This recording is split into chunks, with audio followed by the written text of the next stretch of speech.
Hey guys, welcome to Gaijin Anime, and on this beautiful summer day I'll be talking about the upcoming summer 2017 anime season. To keep it shorter and more crisp than in my previous season preview, I'll just be real quick and do maybe 30 seconds for each series. There is again quite a few series, around 30 in total, so yeah, let's begin. I'll start with the really popular and well-known franchises, and number one is Owarimonogatari, which is basically the second half of the third season of the Monogatari series, again with all the familiar heroes like Tagi, Ogi, and of course Araragi. And this is basically supposed to more or less wrap up the story so far, and yeah, I mean, this is a guarantee for quality. Looking forward to it pretty much. Another major blockbuster, Fate Apocrypha, which is yet another series in the Fate Stay Night universe. It's more of an alternate world based on a light novel from a few years ago. Again, kind of similar world, different spin, again by A1 Pictures, which is a very high-class studio, so you can expect really nice quality and probably a good story. I haven't seen the light novel, so don't want to spoil it for myself, so yeah, anyway. Clear recommendation. Next we have Katsugeki Token Ranbu, which is set in the year 1863 and is based on a video game, Token Ranbu. It's basically a samurai series with an alternate history setting. Yeah, quite a few people are looking forward to it. I'm not really familiar with it, but it looks good. And it's by Ufotable, which is of course a very high class studio, so clear recommendation here as well. Next we have The Reflection Wave 1 by Studio Dean. Kind of action science fiction series. After the reflection, some people in all parts of the world are discovered with superpowers. Some become heroes and others villains. This looks kind of like Boku no Hero Academia. But yeah, it's kind of an interesting setting, and yeah, basically also looking forward to it, an action series. Next, New Game Season 2. New Game is awesome, so Season 2 is gonna be good, definitely. I mean, if you haven't seen New Game Season 1, watch it now. And if you have, then of course you'll be watching Season 2. So yeah, comedy slice of life, great series. Gamers. A series by Studio Pine Jam, centering on the gaming lives of various high school students who play video games. Comedy, drama, ecchi, romance, slice of life, as they put it. Looks pretty good. I mean, such series are usually fun, so I'll definitely be checking this out. Knights and Magic by Studio 8-Bit. In the story, Japanese mecha otaku dies in a car accident and his soul is reincarnated into another world. And yeah, basically he's piloting a mecha and so on and so on. Action fantasy mecha series. Reincarnation, yeah, we have seen this somewhere, I think. But yeah, probably a nice watch. I mean, I don't know much about it, but surely we'll be checking this out. Isekai Shokudou. Literally translated as basically eatery from another world or something like that. Shokudou is more of canteen or something like that. And yeah, this is a comedy fantasy mystery series which I can't really tell much about it from the description and from the art that I've seen so far, so kind of interested in it. By Studio Silverlink, and this is a Ranobian adaptation. So yeah, we'll definitely be checking this out. Next we have Kakegurui, which is based on a manga implemented by Studio Mappa, which has done quite a few nice series lately. This is based around gambling, I guess. This is kind of all that I can say about it. But the art looks pretty nice. Why not? Next we have Jikan no Shihaisha, or literally the Rulers of Time, also called Chronos Rulers in this series. By Studio Project Number 9. This is a manga adaptation, and basically this is some guys are fighting time-eating demons that appear when people wish they could turn back time. Well, kind of ambiguous about this, but might be good, so why not? Next we have Shoukoku no Altair, which is a manga adaptation, again by Mappa, and the genre is adventure drama fantasy of some alternate world Turkish empire, I guess, against some Baltic Rhinish empire. They always spin the real countries into some kind of fictional countries resembling reality more or less. And this looks more or less like a political fantasy kind of setting. Pretty nice art, I think, and yeah, certainly worth checking out. Made in Abyss, a manga adaptation by Kinema Citrus, which is an adventure fantasy science fiction series. Looks pretty interesting. It's the last unexplored place in the world. Strange and wonderful creatures roam within, and it's full of precious relics that prisoned humans can't recreate. An orphan girl named Riko lives on the rim. Her dream is to become a cave raider and solve the mysteries of the cave system. One day she starts exploring the cave and discovers a robot who resembles a human boy. Sounds intriguing. And the art is fun, so I'll be checking this out. Vatican Kiseki Chousakan, or Vatican Miracle Investigators by JC Steff, of course, top of the line studio.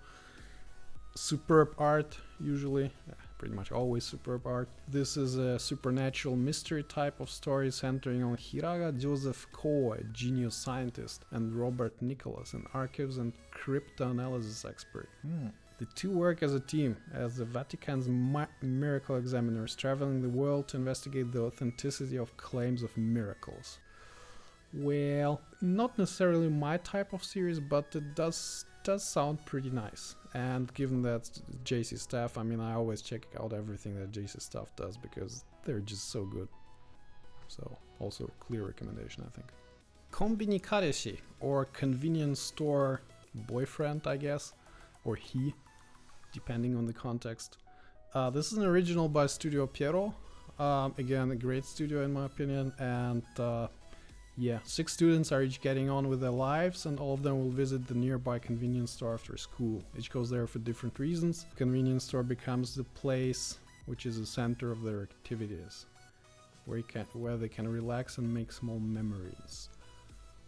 Sounds intriguing. I mean, this is a slice of life series, and I generally like slice of life because, well, I mean, after some point you aren't really after the explosions and the mecha stuff anymore. You're more interested in, you know, the more intellectual types of series, and this sounds pretty interesting. Well, can be good, can be not so good, hard to predict, but I'll be checking this out for sure.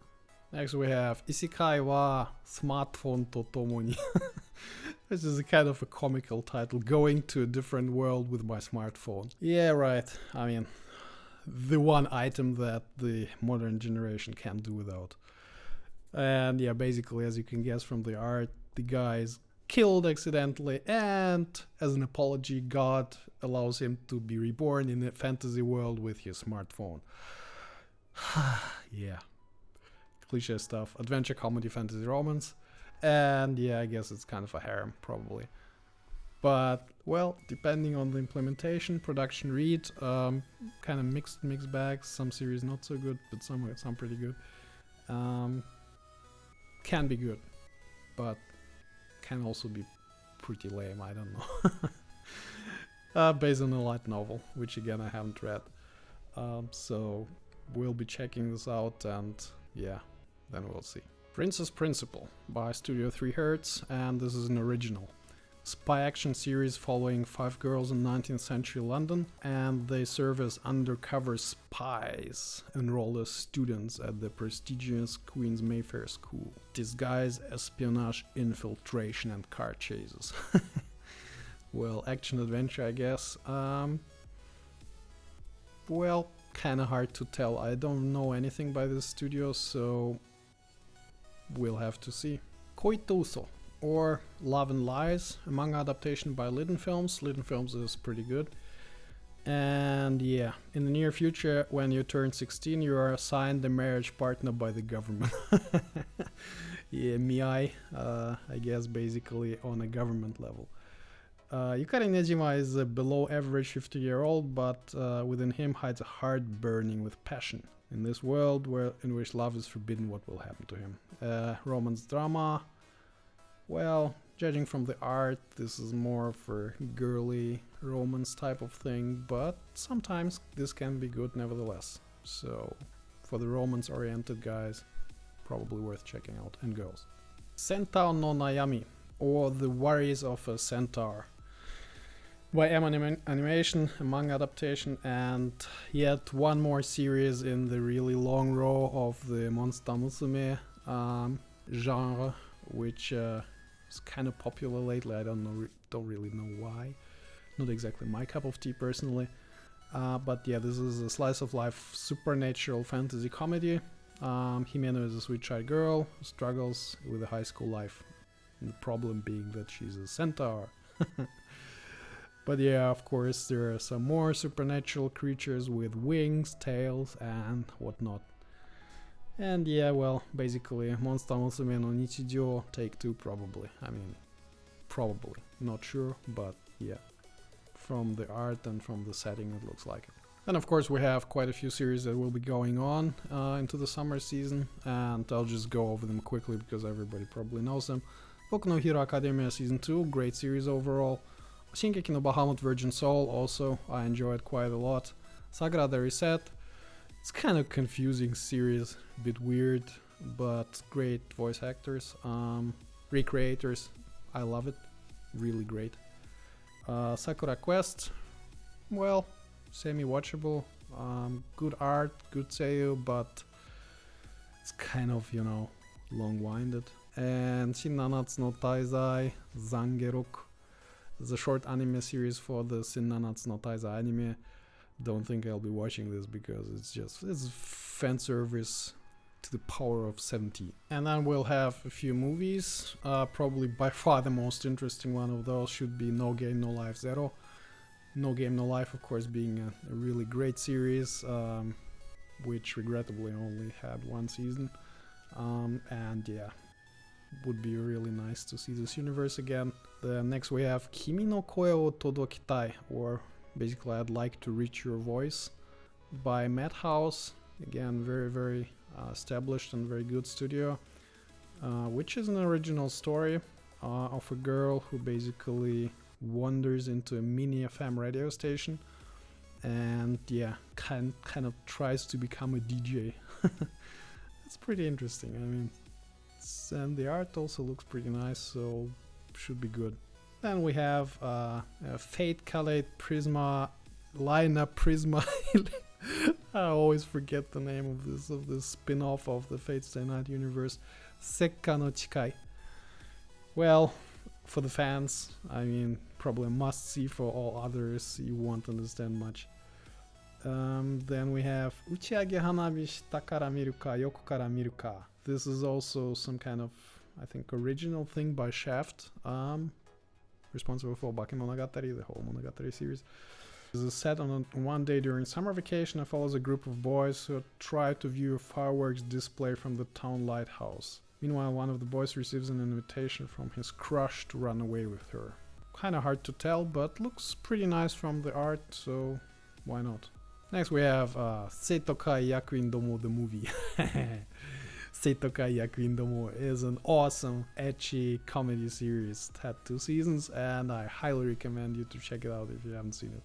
It's basically a yonkoma format, or more or less, and it's just fun all over the place. And yeah, a movie for this is of course also going to be quite fun. So definitely a recommendation.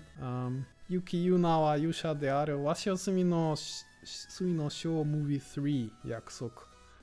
Basically a third movie for the Yuuki Yuuna world. Not exactly a fan of this Mahou Shoujo series, and yeah, so I can't really say much about it. That's basically it for the movies. And other than that, there are a few interesting OVAs, such as Kobayashi-sanchi no Maid Dragon Special. Yeah, Kobayashi-sanchi is best.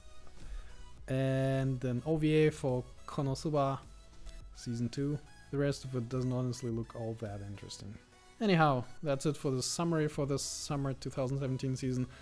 I've left out quite a few series where I'm either not interested in this type of series or where I don't expect much. But we'll see. I mean, if there is more interesting stuff, then maybe I'll do a review on it later. Anyhow, thanks for watching. If you liked it, please subscribe, leave your comments below, and see you next time. ありがとうございます。またね。